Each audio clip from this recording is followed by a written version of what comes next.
Bienvenue Stop Invest, la chaîne des top d'investissement. Ici, on parle essentiellement d'entreprises de qualité. Avons-nous une opportunité d'investissement sur ST Lauder Company? C'est la question à laquelle on va essayer de répondre en se basant sur les états financiers de la compagnie. Je rappelle que ceci représente uniquement mon point de vue et non un conseil d'investissement. Et comme d'habitude, je me réserve le droit de me tromper. Donc, c'est une excellente entreprise qui est un peu le concurrent de L'Oréal ici aux États-Unis. Enfin, c'est une compagnie américaine, c'est l'équivalent de L'Oréal si vous ne la connaissez pas. OK? Donc, peut-être mais avec des marges un peu plus élevées. Donc, enfin, je voulais prendre ici Essilor, enfin, excusez-moi. Je voulais prendre ici la compagnie qu'on appelle Estée Lauder, donc c'est EL, parce qu'en fait, elle a le même ticker symbole que Essilor, mais aux États-Unis, c'est EL, ok? Alors que Essilor en France, c'est EL également. Donc, on prend Estée Lauder.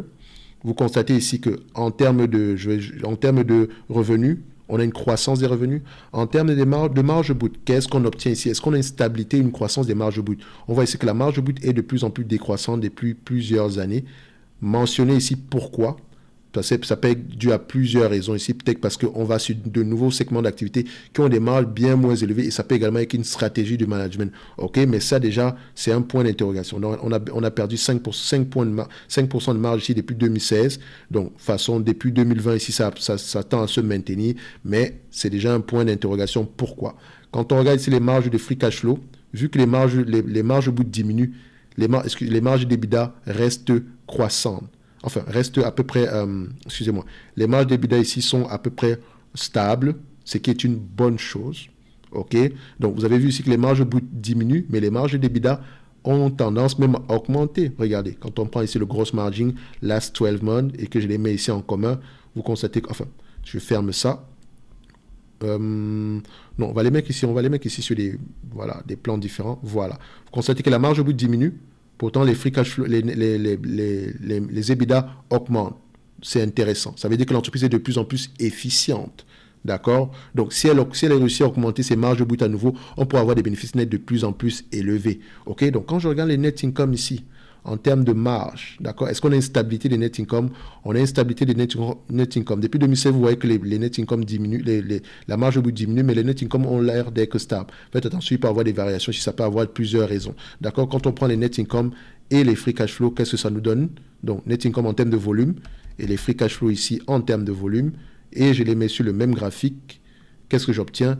On voit ici que les free cash flow sont un peu plus stables que les net income ici. Quand on a une baisse ici des net income, on a plutôt une hausse des free cash flow. Donc, il faut faire attention, ça peut avoir une explication derrière. Ça reste une entreprise qui augmente ses net income et les free cash flow année après année. On aime ça. OK? Maintenant, en termes d'évaluation, qu'est-ce que ça va nous donner? J'ai besoin de la dette nette. OK? Donc, la dette nette ici est aux alentours de 3 milliards 90 millions. 3 milliards 900 millions, excusez-moi. 3 milliards 900 millions. Le nombre d'actions ici, histoire de voir également si elle rachète ses propres actions. On a à peu près, elle rachète massivement ses propres actions. Donc, dites-vous que c'est un double dividende. Hein. Vous avez le rachat d'actions d'un côté, vous avez le dividende d'un autre côté. OK? Et c'est encore mieux si elle le fait à des PER qui sont, à des prix qui sont attractifs parce que voilà, si elle le fait à des PER élevés, comme ce que je suis en train de voir présentement, ça, par exemple, je n'aime pas. Tout simplement parce que voilà, si vous rachetez vos actions à des niveaux de prix très élevés ici, c'est une destruction du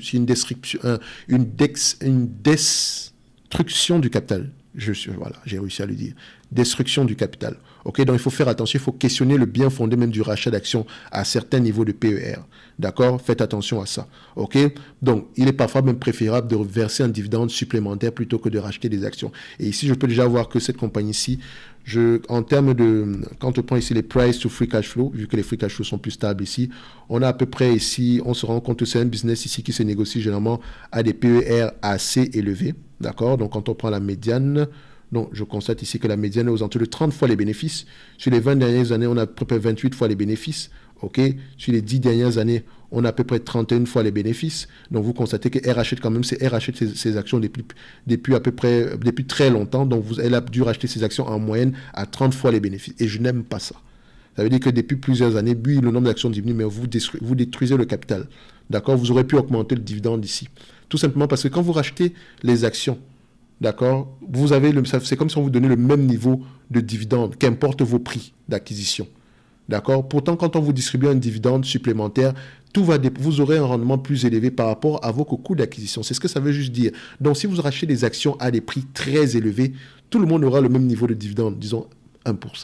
OK? Or, si vous distribuez le dividende à la place du 1% que vous avez dépensé pour acheter des actions ici, ce dividende-là aura des rendements, ce dividende aura un impact beaucoup plus significatif pour vos actionnaires parce que ça prendra en considération le prix de chacun. Donc, moi, si j'ai acheté l'entreprise à $100, je n'aurai pas le même rendement que celui qui a acheté la même entreprise à $50. Il aura un rendement 2 fois plus élevé que le mien pour la même somme reçue. Donc, vous voyez que c'est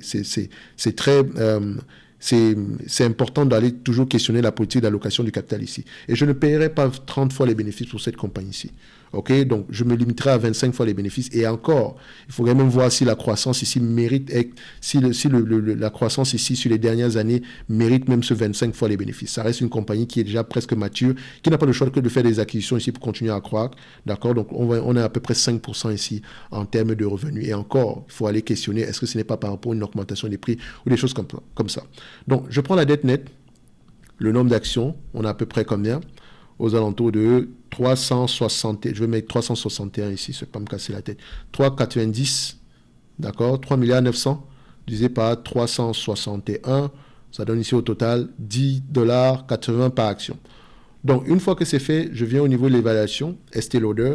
Je regarde ici les bénéfices nets et les free cash flow, j'essaie de comparer. On a à peu près 8,37 en 2025 ici, 8,72 ici en 2025. OK. Je prends les free cash flow ici, tout simplement parce qu'ils sont plus optimistes ici, d'accord? Et de toute façon, je prends la dette, donc c'est pas à peu près correct. Les free cash flow et les net income ont tendance à raconter le même langage ici. Donc, quand on regarde les prévisions ici sur 2 ans, on se rend compte que les analystes ont généralement raison. Sur les 5 dernières années également, ils se sont trompés une fois. Et je rappelle que quand je dis qu'ils ont raison, avec une marge d'erreur ici inférieure à 20%. OK? Donc, ce qui veut dire que si je prends la compagnie ici, par rapport aux bénéfices nets attendus en 2023, qui seront moins élevés que ce qu'on a eu en 2021, déjà, il faut poser la question pourquoi est-ce que la pandémie est passée par là? Qu'est-ce que ça va nous donner? Donc, étant optimiste de nature, on va directement prendre ici le $8,72 ici qu'on a eu en 2025, tout simplement parce que le business est prévisible. Donc, on a déjà pris en considération une éventuelle croissance. Faites attention. À 25 fois les bénéfices, OK, moins la dette nette actuelle qui est de combien? $10,80. Ça donne à peu près un prix aux alentours de $207 l'action. OK? Donc 2,07. En date de jour, on me vend cette compagnie à $240 l'action, ça ne m'intéresse pas du tout. Tout simplement parce que si elle réussit à produire le $8,72 ici par action par rapport au prix actuel, j'ai un rendement de combien? J'ai un rendement de 3,63%. Dans un environnement où les taux d'intérêt augmentent de plus en plus. Donc, pourquoi est-ce que je vais demander 3, pourquoi est-ce que je vais être satisfait du 3% actuel? Le dividende ici de 1,10%, il est safe, il pourrait continuer à croître, mais il ne va pas aller au-delà de 3%, en tout cas d'ici 2025, par rapport aux prévisions qu'on a présentement. Donc, faites attention. Ce qui me permet de dire ici que ce prix-ci, cette compagnie-ci n'est pas intéressante à mon goût, d'accord? C'est pas assez intéressante pour moi. Donc, réellement, c'est une entreprise qui pourrait m'intéresser aux alentours ici donc 8,72 divisé ici par 7% de rendement, c'est ce que je demande généralement sur une période de 3 ans. OK, ça revient ici à peu près à $125 l'action, peut-être donc la moitié du prix actuel. D'accord? Et je ne m'inquiète pas. Tôt ou tard, le marché finira par me donner un prix d'acquisition, comme ça a été le cas aux alentours des 2009 par là. OK? Donc, entre-temps, c'est une entité qui s'échange toujours à des prix assez élevés. D'accord? Donc, faites attention à ne pas payer n'importe quel prix, surtout maintenant. Mais ça reste une très belle entreprise à avoir dans sa watchlist en date d'aujourd'hui. Comme je dis toujours, pour ceux qui veulent aller plus loin, on a le service Top Premium qui vous permet de demander des analyses quantitatives comme celle qu'on fait présentement ici aujourd'hui. D'accord? Et en supplément de ça, recevoir 2 notes d'analyse sur les entreprises qui sont sous-évaluées, selon moi, sur les entreprises qualitatives, bien sûr, ainsi que les notes de suivi pour les entreprises qu'on a déjà eu à mentionner précédemment. OK? Donc, on va se donner rendez-vous sur la prochaine vidéo. Et d'ici là, Estée Lauder, c'est une entreprise assez surévaluée pour moi. OK? Donc, on se dit à bientôt. Merci.